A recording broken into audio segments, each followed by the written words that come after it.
What is going on, everybody? We are back for another episode of the ABJ Podcast, episode 98. We are closing in on that episode 100 and also the end of season 1. It's been a crazy journey from last October till now, closing in on the 1-year mark of the podcast, as well as a full season of close to 100 episodes, a little over a year because we started in 2022, but I wanted to extend it out. But seasons are going to kind of go in this podcast every year. So season 1 will be a combination of season of 2022 as well as all 2023. And then season 2 will be all 2024 if we can keep going, because life has been amazing for old ABJ. We're scrounging money to get to pay the bills of the podcast. No longer have a sponsor, so if anyone's looking to sponsor the podcast, you can do so. Hit me up a message, as well as support and links are below if you want to buy some merchandise or join the Patreon and get early access, as well as just general support for the podcast. There are donations as well. If you don't have the monetary value, I get it. We're all broke. This economy sucks, and the world's in a shitty place. So the best way you can help me is always hitting that like and share and subscribe button and help out. All that, just the word of mouth and watching the content and commenting and interacting helps more than you know. So that is all appreciated. Also, make sure you check the links below for my guest, their social media, as well as places you can find and support them. Episode 98 will be with Shane Fair, one of my favorite ring announcers in the business. Takes this job very, very seriously, goes above and beyond to make sure anyone who brings their own equipment for the job when they don't have to is A-okay in my book. Dude takes himself very seriously, very, very talented. I've been itching to work with this guy for a long time, and then we finally did in Atlantic City, which was cool because I felt like Atlantic City was a big city feel, you know what I mean? Wrestling city. And then it's been hard to get booked in the same place because he's up in New York a lot. I haven't really broken in up there yet. So every now and then it kind of happens. So if anyone needs commentary on shows that Shane is doing ring announcing, please make that happen. I need that. Actually, I want to sneak Shane on commentary one time. I think that'd be a lot of fun as well. So without further ado, let me bring him in. What's going on, bud? Hey, what's up? Thanks for that intro, man. Great. You So like this, that? in essence, we're working together tonight, which is final, something that I've been wanting to come for fruition. Well, the thing that I want to do too is we're actually starting it very it'll already have been started by the time this airs, but we're doing on the Tornado Tag side. So Tornado Tag used to be a podcast, and now it's just like content on my channel. So there's a podcast, and then we're doing like the movie reviews and music reviews and pop culture stuff. That's coming very soon. But we're also doing like wrestling stuff. But what I'm very passionate with the indie scene. So instead of just being like, hey, here's the history of Booker T, or we're watching an old pay-per-view and talking about it, which is all fun. We want to do independent shot spotlights where like we bring in 1 or 2 people as a guest or a guest on, and then you pick 3 independent talent that you really like to showcase, and then I pick 3, and then we kind of talk about them and say why people should be following them, and then link all their stuff below. So I want to start doing that, and I think you would be a good person to bring into the fold as well as a few others, because I think it'd be a great way to get. Oh, please steal the idea, because more people who put the idea, like who share independent content, it helps us all. You know what I mean? Like that word of mouth is how people get jobs and how people move on to the next level of professional wrestling. And you have been in the ring with a lot of people over the past couple of years and got a chance to see firsthand a lot of amazing talent who have come through the Northeast area. Oh, definitely, Anthony. It's like when you're cross-pollinating so many different promotions, you get a chance to see like all these different talents, and like places where I am given any kind of voice, like Joe Bellini at Warriors is like a great example. Like I'll come flying home from a match, or an event. Oh, Joe, you gotta book such and such. Oh, really? Who do you think they'd be good against? And I'll give my input. And then I remember in the case of like Osito and Ichiban, I ran home after seeing Ichiban. I was like, you gotta have Ichiban and Osito. And then he was excited about it. Like two days later, there's a graphic. So it's like, anytime where your opinion is kind of solicited is just a great feeling. It makes you feel like, that you have. Yeah, exactly. It makes you feel valued, that you have some kind of, rapport with that promoter where you're able to, suggest. You know how many match graphics I helped put together? Probably not get credit for 90% of them, but I know damn well I'm the reason they have them. But I'm happy they have happen. I'm not there for the credit. I'm not there to get my name plastered on it.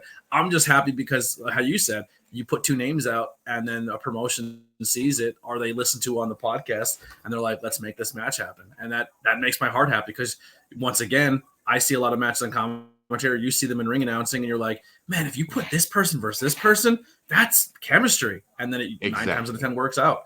And people from the ring announcing spot and the commentary spot and people who travel like we travel, it's nice when people see that and be like, yo, they probably are onto something. Let's kind of utilize that. And that's like we're kind of like the worker bees. Like I said, that term that I use all the time is like we're cross pollinating.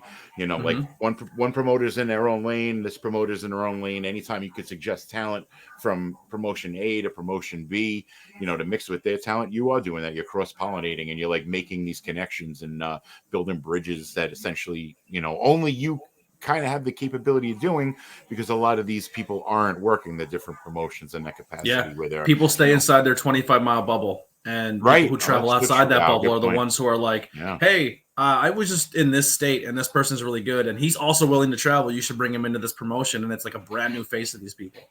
Absolutely. You know, and then you have like that matchmaking capability where you've seen, you know, what their move set is versus this person's move set. And you see how one would complement the other, or a certain character that balances, or is it the same, would be a perfect clash, you know, something like that. You know, it's real nice when your opinion though is, like we said, like solicited and you do have that opportunity to make stuff happen that you envision personally. Absolutely. That's what makes it all worthwhile. So how early, or what's your earliest memory of falling in love with the world of professional wrestling and consuming it for the first time, kind of getting the bug? All right. Well, you know, at school you'd see like the when I was younger, you'd see like the LGN, you know, rubber figures and everything. It was kind of like instantly, you know, kind of taken by that. But my father, he's like a double master's, went to St. John's. He's a school teacher. On the weekend, he would be in a biker gang, and he would also be a security for Ticketmaster. So kind of like a double life kind of thing, you know. So he would always get us crazy tickets to the Meadowlands or the Garden, and we'd go see. I've never been to the Garden. House shows. It was great. You know, like back in the 80s when it was just scaled down with the drop down microphone and all that. Like, you know, I got to witness so much of that. But this also brings me, like, I just want to like say this. I wish that I would have kept all the tickets. Like now I catalog any event I go to. I put it in like a little, you know, file and everything, a database, everything. But now looking back, you see on MSG, they have these exclusive episodes that were taped at these specific house shows. And I'll watch them sometimes like, I think I was at this one, but like, you really wish you can confirm. So I always recommend to like young fans, like that you always either A, keep your tickets, or B, keep some kind of record, because you are going to want to go back, you know, and have some kind of closure like with this. I don't know where I put it now.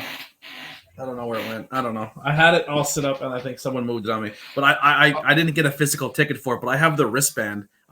So MSG is like probably my number 2 venue that I want to go see. Right. Other one's Hammerstein, and number 1 was Wembley, and I got to knock that off the bucket list. I was actually all in. Yeah. Oh, that's crazy. It was sick. It was unbelievable. But yeah, I definitely see So I have the wristband that says I was on the pit, like on the pitch. It says pitch access. The pitch A, So difficult. You're so difficult. Yeah. Well, actually, I'm sure we're difficult. King's English, as it were. I have this whole argument with burgers and like the difference between a burger and a sandwich. When you go over there and you get a chicken burger, because if it's on burger bun, it's a chicken. Everything's a burger. If it's on a burger bun, that's not right. I don't like it. I hate it. We need to go over there. This is the war you should be fighting. Go over and fight just so they change their menus, and then no one has to get hurt, and then we'll get out of there. You know what I mean? Oh, definitely. There's so much like, you know, lift, elevator, like, you know, there's so much kind of back and forth.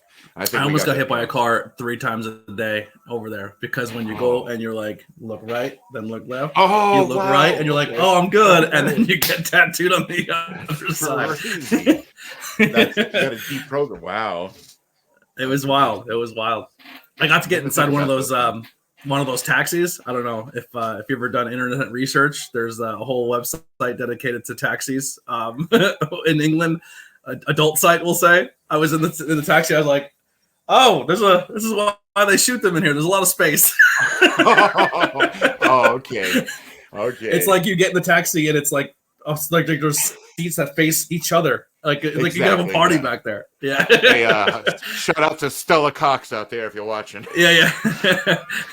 I'll interview if you want.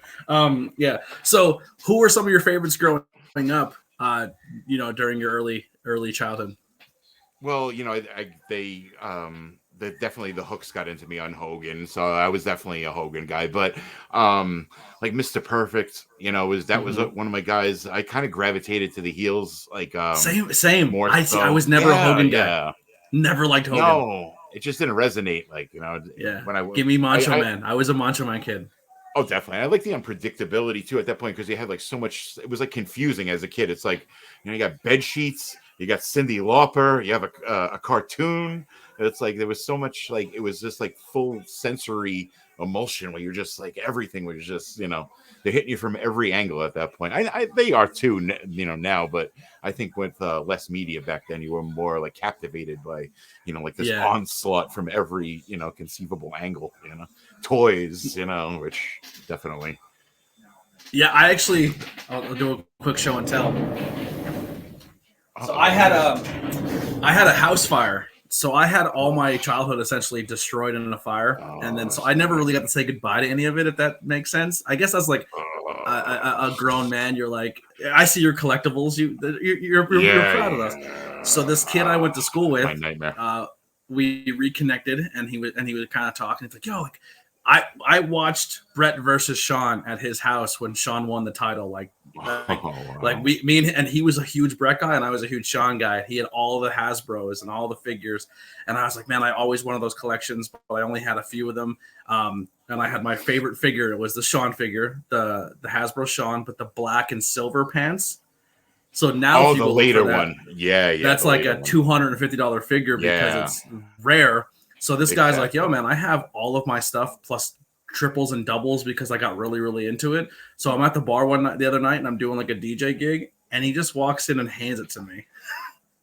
Like, it's yours, have it. Mint. That is in beautiful shape too. Not even it's in great condition. No marks, no scuffs. And he's just like, yo, man, have it. Problem with those. And I was like, springs are good too still?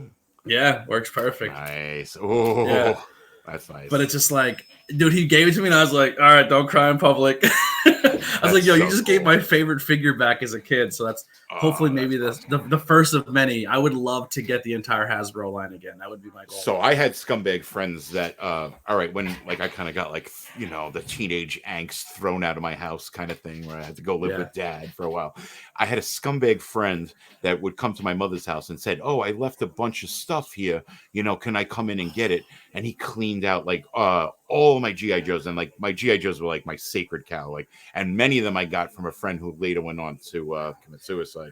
So it was like they were even, I had like a more, they were even more attachment, intrinsically valuable, value to me. So God, so I that was one thing, and I always had just scumbag friends that would always steal from me, but for some reason, like my wrestling figures, I always kept like I guess they safe to some degree. They never got stolen or broke. So I still have all my Hasbros. I have like a good chunk of the set, but I'm missing like, the smoking guns, that's Shawn Michaels, the, a couple of the more valuable ones like the Atom Bomb and such like that. But yeah, I love now that you go and you look, and there's companies who are making their own versions of like newer versions of the old scale G.I. Joes exactly. and Hasbros. Like I was looking at one website, they made the Bulldogs, the British Bulldogs, are the like Dynamite Kid and British Bulldog, like as Hasbros. Like they remade that. They remade a new Atom Bomb. They made like Berserker or something crazy, like ones that were never made, like Ahmed Johnson. Yeah. Like they're making all these crazy new versions of Hasbros, but they look exactly the same. I'm like, I love this nostalgia itch. I wish I had money. The retros are great too. Like, because now you have like like they made like certain ones like Austin and stuff. So I can imagine as a kid, like being able to like throw Austin in the mix of your old figures and like, just like they made a Rowdy Walmart Piper ones without the kilt and stuff. Yes, exactly. Yeah. And they have the I know what is it? Wrestlingfigures.com, whatever, they have the Ringside. I'm thinking, that's the Walmart exclusives, the W Superstars, are a mix between the He-Man figures, the LGNs, and the WWE now. Oh, that's sweet. That's another good line I've been trying to collect. We went into full figure talk. I love that. Who's your pops you got there? Oh, wait, I got to show you this one. I got to turn it on. Hold on. Got to turn it on. Is that a custom of you? Yes, this is from Laura C., who is Laura C. Pops, custom pops by LC. And she did like the sequin with the white gloves and everything. And I got this, the little ring, but yeah, she did such an amazing job on it with, backwards with the sequins. That's so and everything. Sick. Oh, it's the greatest thing anybody's ever given. Someone made me a figure, but I've never seen them. But they took they took like a Mick Foley body, and they might have just kept Kevin Owens' body. They just took Kevin Owens' body and then put like AJ Styles' hair on it. Okay, so it's Kevin Owens' face and beard, and then just AJ Styles' hair, and it's the ABJ figure. I love it. Yeah, it's awesome. I love it. Oh man, that's a good one. It's the only time I ever had something custom made for me, but I didn't get to keep it. He still has it. He I guess he uses it as his figure fed. So I'm on commentary making some kind of ritualistic activity or something. Yeah, which I'm cool with it. It exists. It's out there. As long as it's working, that's it. Yeah, he's getting more bookings than me. The figure.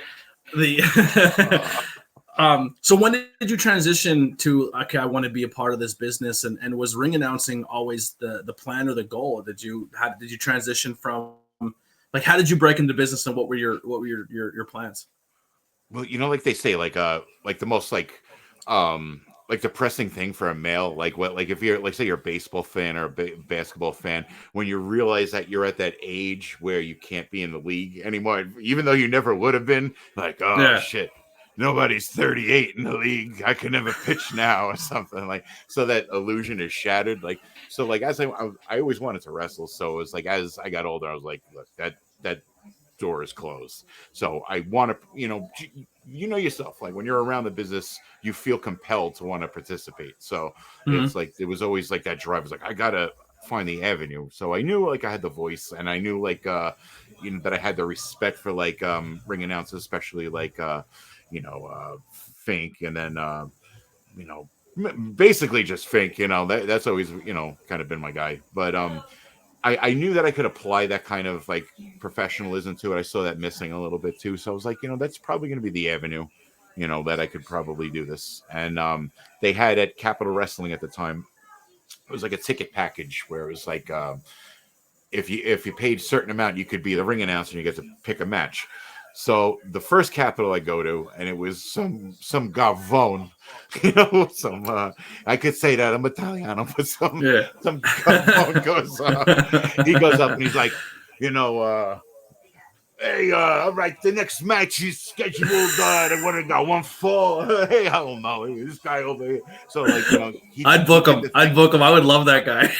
And I was horrified. I'm like, wow. I was like, and I'm looking in this setting, and I'm like, I would love to do this. So I was like, right away, I was like, if they offer this ticket package again, which I hadn't known about previous to this, Paisan, and I was like, I want to do this next time. So, at the time, the guy put the ticket option in. I bought it instantly and everything, and then they said, "Who do you want to announce?" So I looked at the card, and I was like, "Sonny Kiss." I was like, "I'll do the Sonny Kiss match," and I was like, "Let's do it. If we're gonna do it, let's do it right."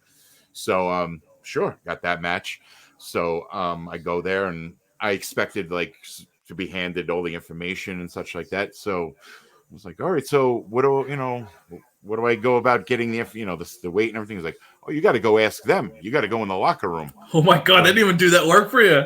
Yeah, so I'm like, oh shit. I'm like, then I was like, this isn't gonna be good. Like, everybody knows me as a fan. I'm like a very vocal, supportive fan. So I go in the locker room, is exactly like what I expected. Like, everybody's looking at me. There's this giant, I I guess like it's under cathedral, so it's like, you know, like that Monday through Friday kind of cleared out cathedral underneath the cathedral. It's a giant room, and everybody's looking at me like, "What did this guy get lost?" Like, you know, like they're looking at me like it was a little weird. And I wasn't just imagining it too; it was like a little strange. Yeah, no. First time I go to a new promotion, and I'm the first time in a locker room.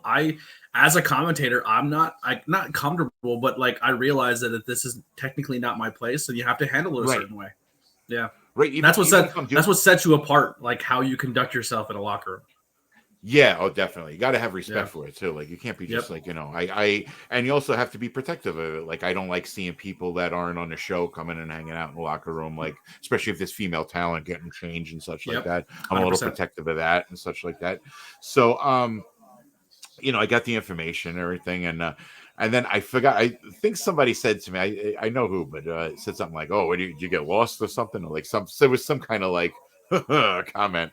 So I got the information and I, you know, went through with it, and I feel it was like love at first speech for me. Like I just, you know, was instantly in love with it, and people kind of confirmed afterwards that I did a good job, and you know, said, "Hey, if you want to keep doing this, you know, there's a place for you. We could, you know, the initial thing was BWF, like do 15 matches in a 102-degree sauna in the Bronx on Close Avenue." Like, so, you know, I did, you know, like that's where I made my bones. I started there. I started a pro wrestling academy in Connecticut and Cheshire, Connecticut. And, just from then on, it just accrued more and more promotions. And I've never to this day, it's a streak that I want to keep going, that I've never asked to be anywhere. It's all been a word of mouth and, "Hey, are you busy on the 17th?" You know, that kind of like, I want to keep that intact because I equate it to like, you know, giving the girl at the bar your number versus the girl at the bar giving you her number. Like there's a much better percentage that the girl who gives you her number probably is interested in you versus, "Hey, you know, why don't you call me?" And the girl crumples it up, you know, like, so like, I feel like that the interest level is already there. Like it's a kind of, I guess it doesn't show like very much on the self-esteem on my part, maybe, or I'm not doing it out of an arrogant way. Like, "Oh, let them come to me." It's more like, "Are you sure they like me?" Like, so yeah, 100%. Like, even booking interviews, I'm terrified to reach out to people. Like, I'm like, "Oh, this is not gonna go well." And everyone's like, "What took you so long to message me?" I was like, I don't know. That's what I would imagine. I usually sit back and I go like, "Oh, if I make a post like, who wants to be on?" And then nobody will say anything, and I'd be like, "Oh, now I have to go ask people." But it really comes down to is Facebook. Sometimes people don't see a post. Like you're banking on social media to push you out to be seen. Like you can make a post and only maybe 3 people see it just because of the way the algorithms work. But agree. It's tough, and it's like it's kind of shell shocking. Like for me, my first, like I was a fan, went to a show, got invited to start like doing backstage interviews and then commentary and then this and that. And then like, dude, for the first, I still have it to this day. Like sometimes I go to a new locker room, I have imposter syndrome. Like they're going to find out I don't belong here. Yeah. But it's more healthy to have the imposter syndrome than the brazen, narcissistic, bravado that you just, of course the confidence of I'm meant to be here is fine.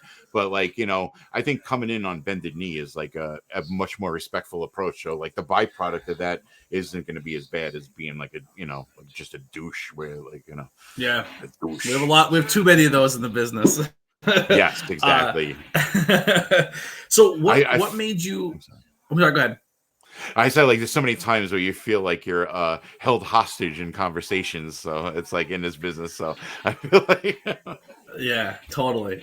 So when you started, taking this on the next level and pushing more, what made you develop your style, your look, the gloves, the way you present yourself? Like how long did it take to develop that, and what made you put those pieces in?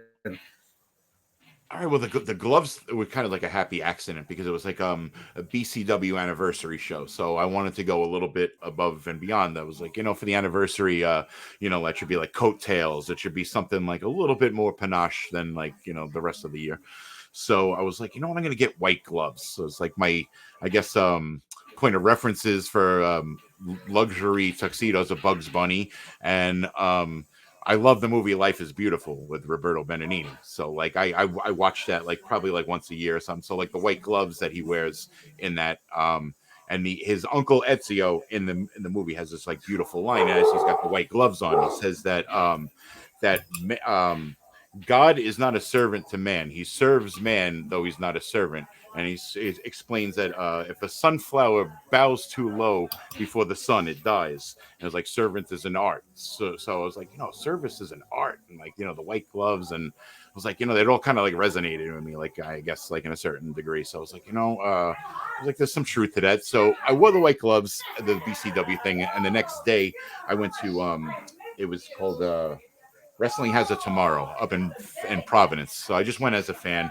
I'm sitting up there, and I was with EC Negro at the time. So we're watching the event, and he's like, you got to wear those white gloves all the time now. And I was like, what do you mean? And he's like, that's your thing. He goes, you just have to wear them all the time now. And I was like, I always respected like his, advice and such like that. He was always like an oracle. I always refer to him as like one of my oracles. So I was like, all right, that's what I'm going to do if he's saying it. I actually think I have it like on, I was recording a match when he said it. So I think I have him telling me that. So I got to dig for that because that's like special. Like, cause when I first seen you, your voice and the way you present yourself caught me, but because you meet so many people and names are just all over the place. And the name didn't get me first, but what got me first was the gloves. The gloves exactly is what, yeah, it's what that's 100% your thing. Like anyone can go up and wear a suit and tie and be a ring announcer and have the fancies. Everyone has fancy suits. Like that's right. The trademark of a ring announcer. The presentation.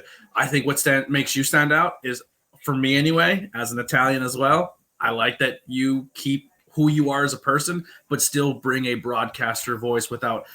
We kind of talked about off camera.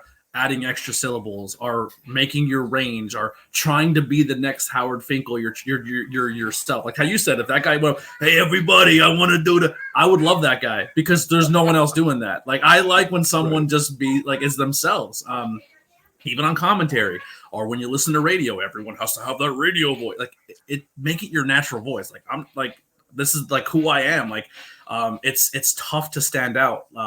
For me personally, when I first went to a show, I would work with Blake Chadwick, who now is on NXT for NXT Level Up. Right. And I walked in and he was like, no suit, tie? And I was like, nah. And he's like, why? I go, it's not me. And he goes, good for you. He's like, that's not a good idea. And I was like, maybe, but I want like when I was booked here because of who I am on the podcast. I'm a horror movie T-shirt. I'm a jorts guy. I still rock like skinny jeans if I can.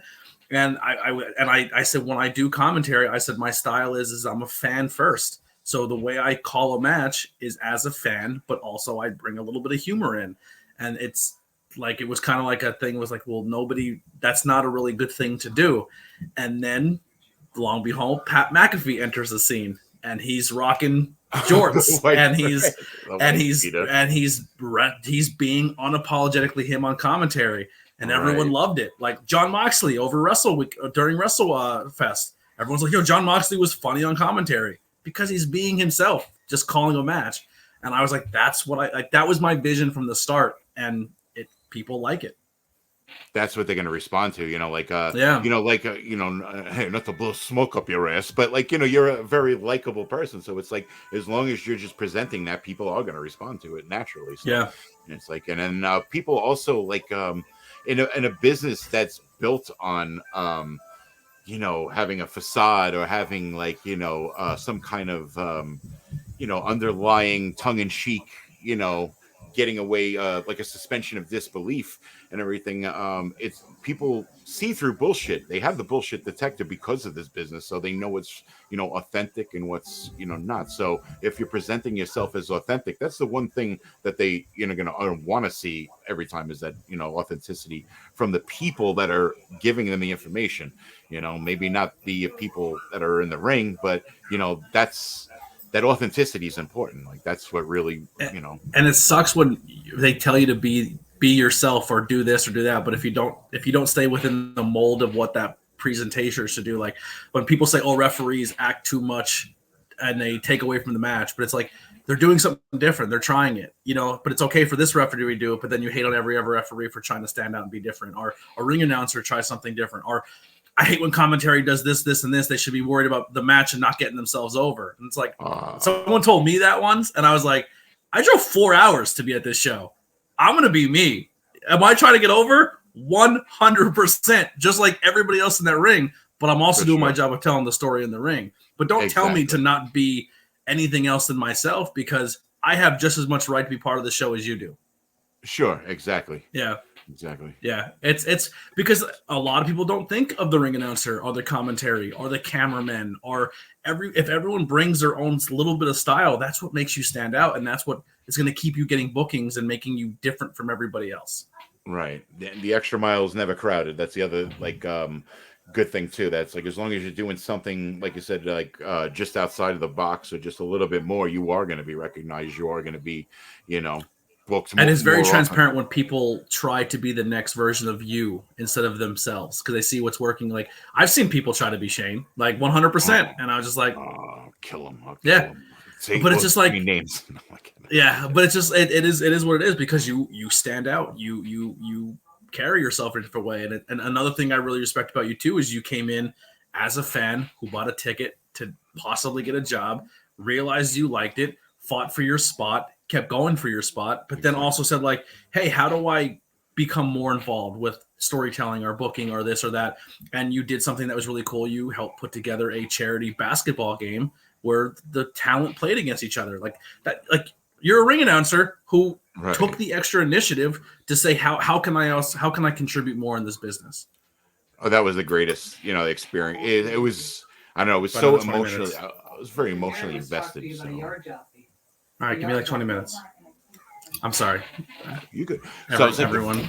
No. So it was very like emotionally invested. So there was like a lot of ups and downs to that. But like that, the end result was like over $10,000 for Miracle League of Mercer County. So like that, I wanted to pick a charity. First of the event, it was chicken or the egg. The event came first. I wanted to do a charity.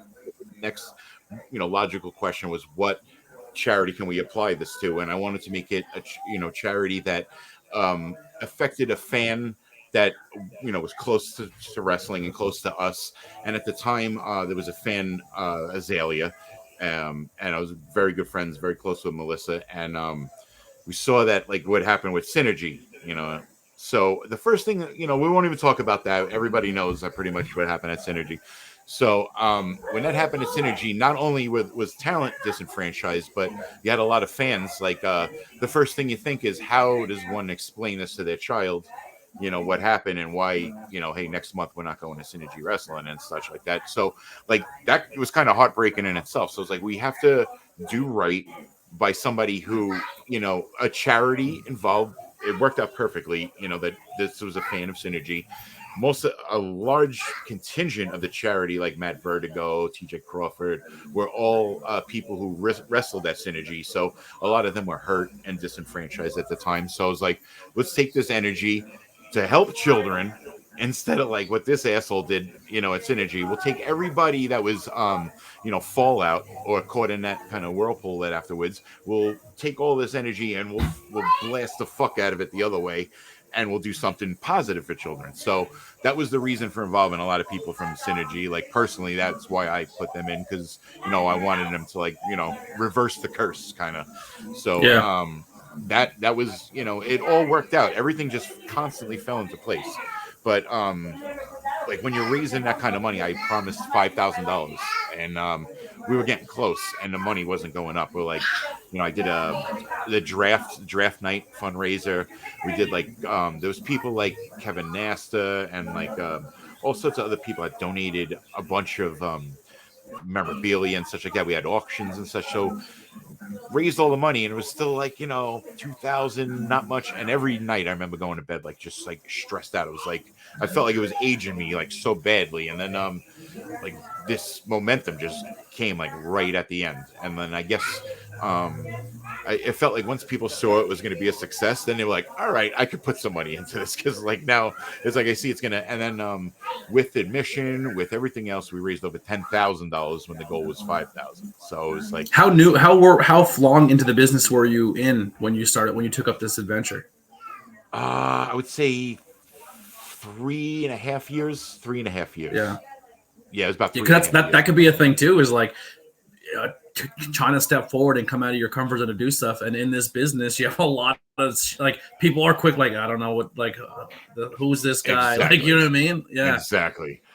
And then how about this too? It was like, how do you explain to a charity that everything's on the up and up when you appear out of New York, in the middle of Trenton in a cornfield, and you're like, hey, I want to raise some money for you. Hey, is that okay with you? Like, the guy, like, I think there was a little trepidation where it was like, I don't, you know what I mean? Like, dude, I did the same exact thing. I did I did a music festival. Yeah, I did a music festival, and I never played an instrument in my life. But before I got into the professional wrestling side of thing, I was very passionate about the local music scene. So I tried to put together a festival. No experience, no nothing. It went off without a hitch. Everyone got paid except me. I got broke on that one, but took a hit. But it was fun. It was a good experience. But then, like, that's when I shifted over to the wrestling side. But then I was like, for Toys for Tots, I was like, well, how can I help for Toys for Tots? So it came about, and I got all the venues, I got all the musicians, all the bands, everything locked in. I just needed Toys for Tots for approval. Probably should have gotten that first, but I wanted to show them that, like, hey, I'm not messing around. This is all done. I just need you. I just need 3 boxes. You don't even need anything else. And I try to make it as easy as possible for them. And I end up doing 3 venues in my little coal region towns that are like 20, 30 minutes apart. And I had one here and another one 30 minutes away here and another one 30 minutes away here.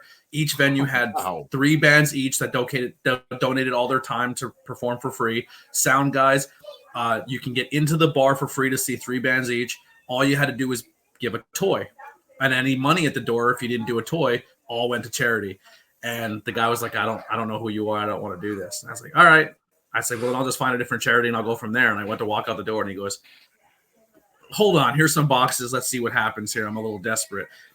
And it was like right at the deadline. And I showed up the next day with 4 or 5 boxes full of toys and like a couple $1,000s worth of like thing. And then I brought it to the place where all of the toys were set. Like, I'd never seen that side of the charity before. I walk in and it's just like 6 old ladies. And when I say old, I'm not being rude, but I'm like dedicating their time, struggling to move around, and they're just in a warehouse, gymnasium filled with boxes and boxes of toys and bicycles and all this crazy stuff.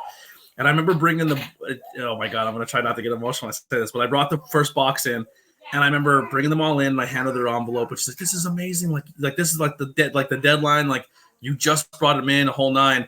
And she looks in the box and she sees a giant plushie of Captain Marvel. And she's like, oh my God, that's going to be perfect for little Tiffany. And she grabs it and runs it across the gym, goes through a whole maze of boxes and puts it in the box. She had them memorized, thousands of boxes. She had each kid's list memorized. And I was like, just question what's the Miss Marvel? She goes, this little girl is obsessed with comic books and stuff, but she had no characters. Like, she goes, if she can get a female character, that would have made her day. And that Miss Marvel came in, and she just like picked it up and ran across the gym. And I was like, yo, the pride that this people are putting in, paid off.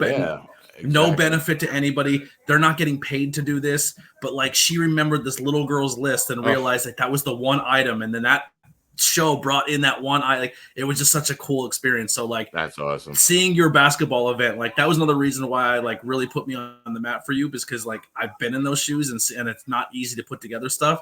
No. And how you said it all paid off in the end, you're like, it's like that whole like sigh of relief that once it's all over, you're like, oh, we did it. You know what I mean? Like, definitely. Yeah. And like, I made sure I got like that giant check that like it hardly fit. The Michael Scott check. I was like, I'm gonna spike the football. I was like, yeah. Who that played in the game that shocked you, or who played in the? Maybe I'll go into the counter of that. I was just like, who sucked that you thought would have been more athletic at basketball, but they were terrible. But I was gonna say, you. Yeah. Who shocked you as a good basketball player that you weren't expecting? Vertigo. Matt Vertigo, I think, was like really good. Grim Like, Hitman for Hire Grimm was just at the end of the game. He ran down. He ran down to like the key, and he turned around, took steps back to go past the 3-point arc, and then pulled up for three. And it was like, I think they were down two, and it was like the go-ahead basket. But it's like to see he ran past it. It was like it was so devastating the way it took all the morale out of the face team. But he crossed the 3-point line, took almost to the key, backpedaled to the three, and pulled up a three. That was rough. Saeed Al Sabah, who is like, that's like my closest friend and like from wrestling ever. And we have like so many just like goofy ass memories, like just like hanging out extracurricularly. And he did like a kip up when he like got knocked out. I was like, wow, when do you see a kip up in basketball? In basketball. Yeah, I was like, that's so cool. Like, Well, listen, I was obsessed with basketball growing up. I was very, very athletic. Don't let this Buddha body fool you. I'll probably die or get hurt or dislocate something, but it happens all the time. I'll fight through it.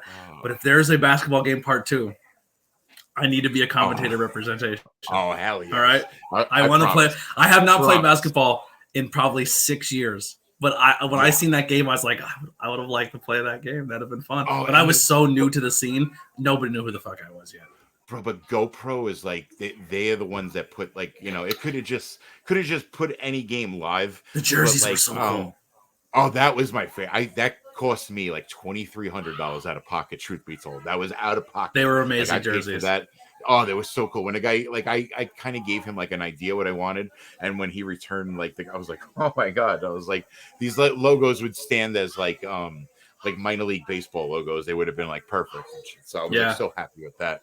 So so here's the story on the jerseys. Okay, so like I brought him in a giant Samsonite. I had them all like heels on one side, faces on the other.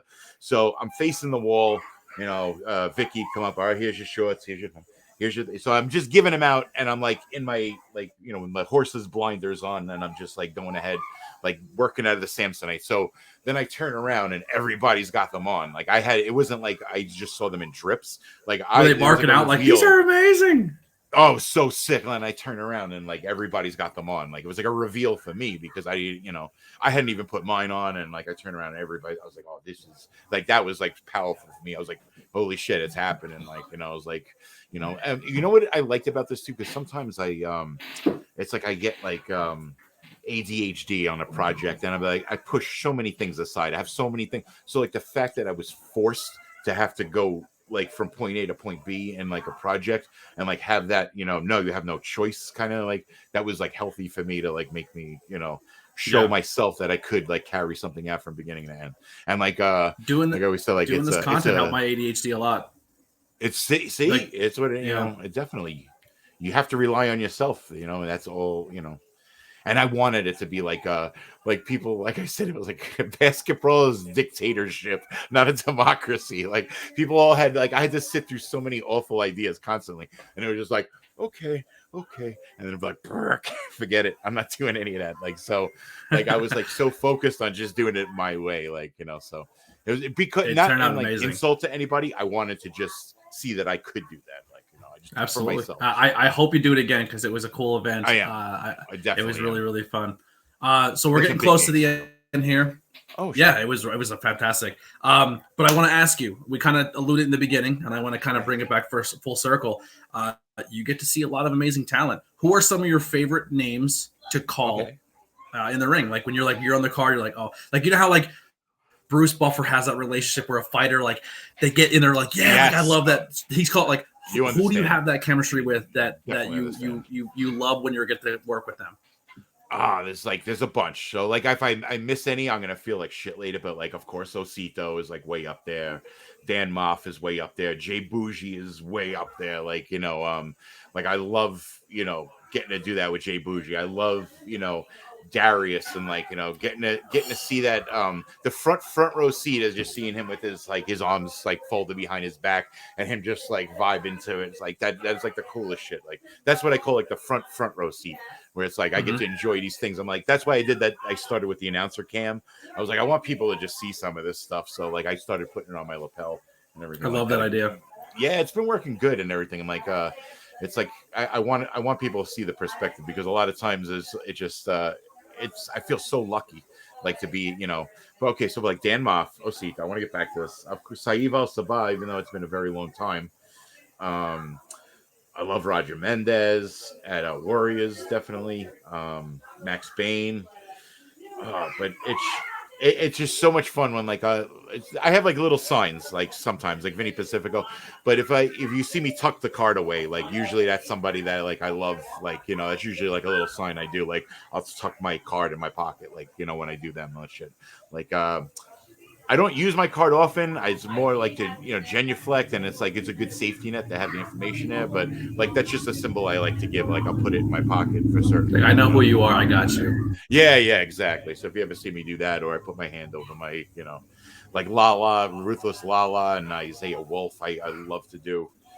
But it's just, and then of course anybody that's a big name, like spoiled, like places like Magic, Battle Club, and Warriors, especially, like they bring in so many legends like for in-ring, and it's like to sit there and see Melina do a split under the ring, and I mean under the bottom rope, and it's like, wow, like of all the places this woman could be in the world, like I'm looking at her do her famous pose, and she's in the same ring as me, so it's never lost on me, like stuff like that. Who's the first person you marked out for that you're like in the ring with?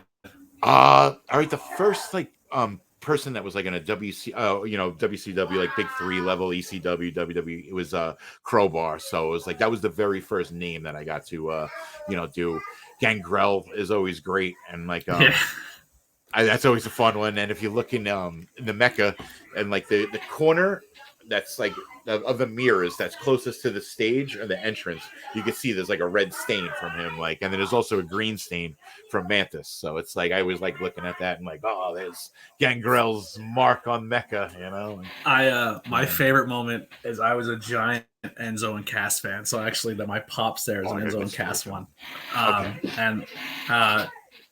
Enzo, so the first time I got to meet him, I was only a fan. I was at the show, and that's when Cass just had his like relapse, when he had that big problem and everything went crazy for him. And I was so bummed because I wanted to meet both of them, because I was like, I would die defending them to everybody on the podcast. I was like, they're not, that's awesome. Not that good. Ever, like, what I mean? You were split on them, depending on who you were. To this day, I'm still a fan of both. So go to the show. I'm on commentary at PPW. Enzo comes out and he gets his microphone. And he gets no prompt, no nothing, has no idea I'm a mega fan, the whole nine. And he goes, I got something to ask you, brother. And he gets right in my face. And he goes, how you doing? And I just went, yes. like he did the how you doing to me. That's and I was just crazy. Like, I'm on commentary. Like, no one comes to commentary. Yeah, he like nose to nose. How you doing? That's and I just was like, he walked away and I was just like, woo! All right. So one time at Finbar, I'm in St. Finbar at Warriors, and he's not a guest. He's not like on the card. He's just hanging out. So he's like back behind the curtain. So I go through the curtain and there's fucking Enzo. Like, and like, I had no idea he was going to be outside. I was like, what the fuck? So I shake his hand like a second. So I was like, oh, I apologize for the glove. And he goes, don't apologize for the gloves. The gloves are mint. So I had this little like moleskin book where I always put like little shit that happens, like, and that's definitely in there. Like, that moment, I was like, don't apologize for the gloves. The gloves are mint. I was like, that's fucking great. I got to do commentary with Jillian Hall. That was fun. Oh wow! Me and Jillian Hall called a match, and with JC Storm was in the ring, and the whole time she kept saying, "I want to eat her cotton candy." I go, Jillian, that's a radioactive cloud that will kill you. like just bantering with Jillian Hall on commentary over JC Storm match was so much. And then later on that night, Angels and 10 were there, the Dark Order. And I was like, hey, listen, I'm a huge Dark Order fan. Like, I love the Dark Order, like Dark Order mask right there. And I was like, can I get a photo joining the Dark Order? And they're like, yes. And Jillian Hall's like, can I join the Dark Order too? And I'm like, get in here. So like, it's all of us taking our photo as Dark Order members with Jill. And I'm like, I joined the Dark Order with Jillian Hall. Wow. Another stupid moment. Like, it's just fun, man. Cool. Like, that's why I relate so heavily to you. Like, we're fans who got an opportunity to be there. We conducted ourselves properly. We treat the business the way it should be treated, and we're having amazing moments, and it's just fun.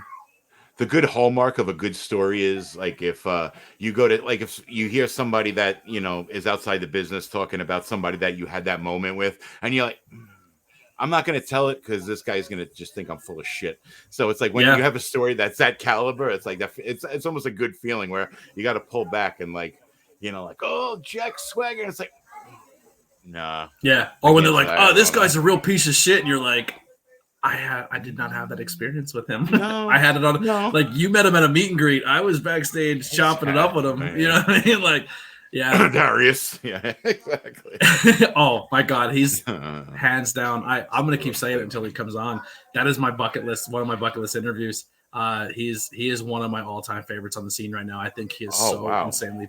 No one tell him that no one, you didn't hear this, but he's actually a really, really nice guy. He's the greatest character in professional wrestling, but behind the curtain, he is a good person to be around.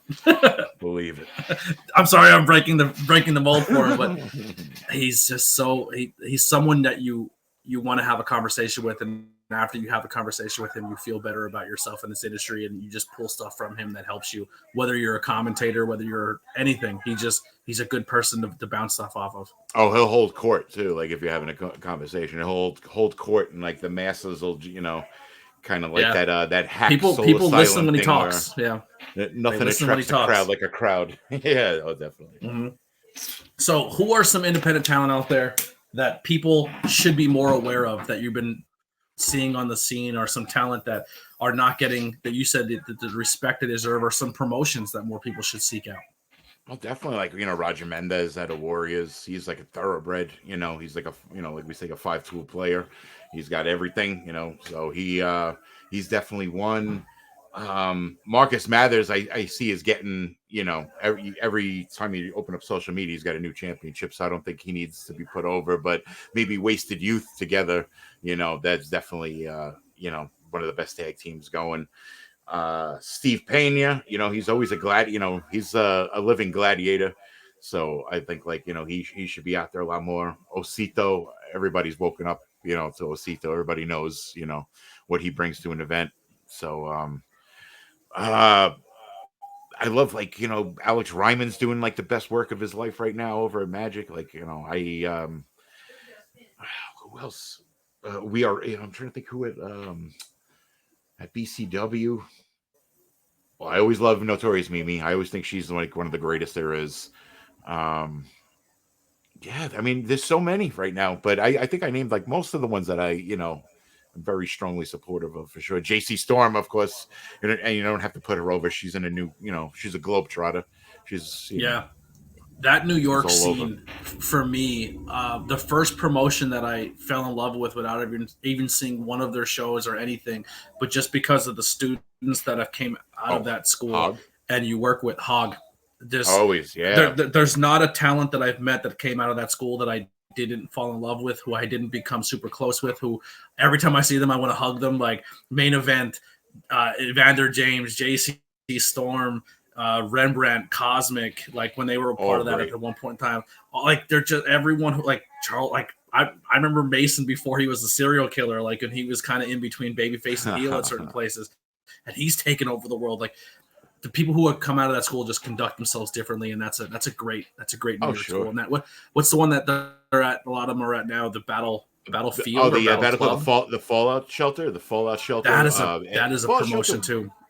Warriors Training Center and Hog are the three best in the city, as far as I'm concerned. And like all three of them are turning out, constant, good, good crops of talent. I think Warriors is like really unsung, like with like, they have a crop, that included like Max Payne, Roger Mendez, Dexter Obsidian, and like all these guys they're good to go with anybody, like anybody that comes through there, like on a WWE, former superstar level, they can go toe to toe with, and I see the other school there that never got a chance to do up in New York, but every talent that came out of there I love is Gleason's Gym, Johnny Rod's school. Oh, sure.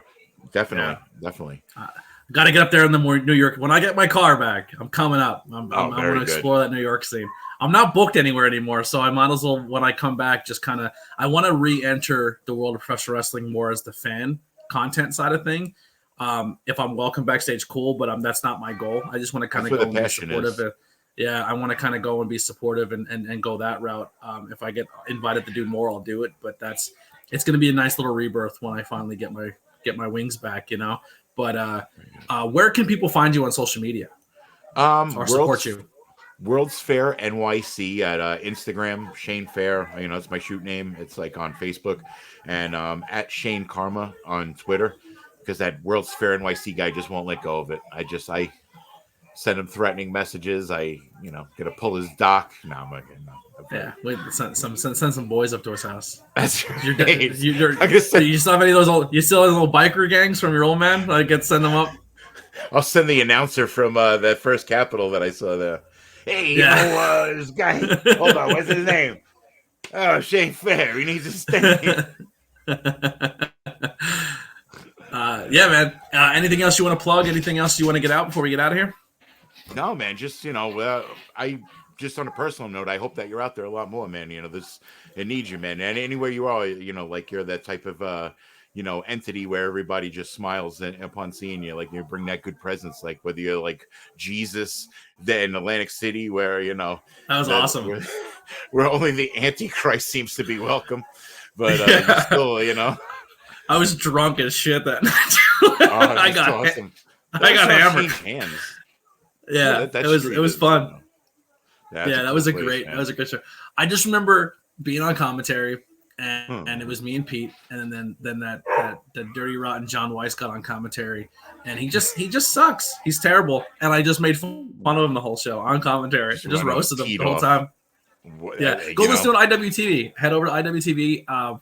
It's probably under standalone, because all the promotions kind of go under standalone. I don't even know if it's there anymore. It might be under a different thing, but it was a great show. The editing was done very well. Whoever did it, great job to you. As well as just go listen to me make fun of John Weiss for 2 hours, and then you get see this amazing guy on commentary dressed up Halloween spooky style. Oh, that's cool, man. It was a fun show. Pete Corvus and what's it? Oh my god, I'm having a brain fart. Charlie Bonifer in that light tube match. That was yikes. Oh, I had Gary Wolf, all his accolades on the index card, and I remember in the ring, I'm like, where did his card go? And I looked down, it was in the ring, and went. Like if I saw it blow away, I was like, "Oh fuck!" Yeah, this guy's been everywhere. Everybody. Yeah. What do you? I got a 1 and 2 shot here. Pitbull number 2. He wore a halo at one point. He's killing it. That's right. The guy that he's unfortunately Douglas shook around. Yeah, now he's unfortunately with the biggest douchebag in wrestling, but we won't talk about that. But what's he gonna do about it? Nothing. Anyway. Shane, I love you to death. We got to do part 2, and do this more often. Like I said, I love having you around. I love talking to you and chopping it up. We got to do it more often. Oh, you too, man. Definitely. All right, everybody, we will see you close to that episode 100. Episode 99 is coming. Thank you. Episode 99 will be next Thursday, closing out the new year. Thank you all so much for the support. Make sure you check out the links below to support myself and Shane. Grab some merchandise and all that fun stuff. This has been the ABJ Podcast. Here's some music by the Converse Kid, and we'll see you next time.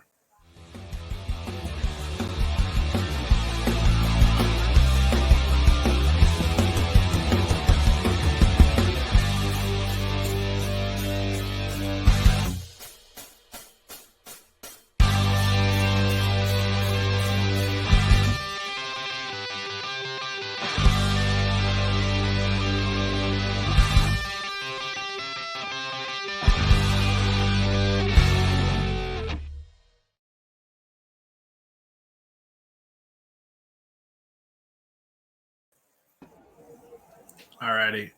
So I do got to get out of here. I have people downstairs. Yes, sir. Coming up the whole time to me. The whole time I'm recording.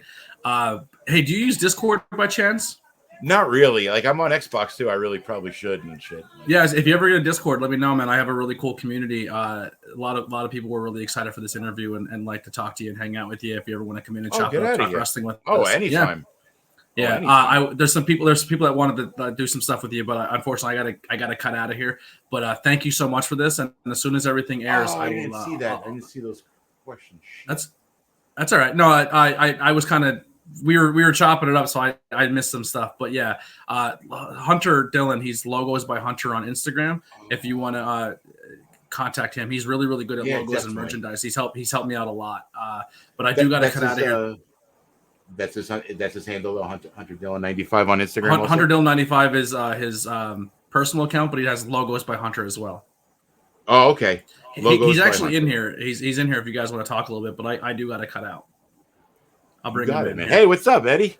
But you guys have fun. My microphone. You got it. Shane, I appreciate you. Anytime, Anthony.